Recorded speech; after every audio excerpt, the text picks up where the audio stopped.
What are your thoughts of open houses? If it is a great listing that is going to generate leads, I'm all in. Okay. Otherwise, you're opening the door for any old looky-loo to just kind of rummage through your house. Absolutely. Feel the same way? I actually discourage any open houses unless the house is absolutely vacant.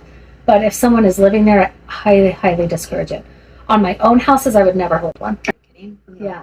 So I advise my sellers, hey, this is my position on it. I think, especially when it's a large house, it's like I can't be everywhere for everybody. I don't know what anybody's doing. I don't know what their intent is. I don't know, are they a good person, bad person? I don't know. Mm-hmm. So opening up someone's house to that, it's very, very risky. For what, 1% of homes sell?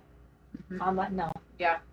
But it is a great way to generate leads for that realtor. That's absolutely. Sure. And that's the reason, and yeah. I explain that to sellers. The reason agents promote it is so that they can get buyers. Right. Not for your house, but for other houses. Yeah. For any house. Exactly. It's just probably not going to be theirs. Exactly. So set that expectation. But yeah, it's up to the seller. If they want it, they want to open the house up to that, that's fine. That's but fine. Just know that more than happy to do it, but it is a risk. It is a risk. Yeah.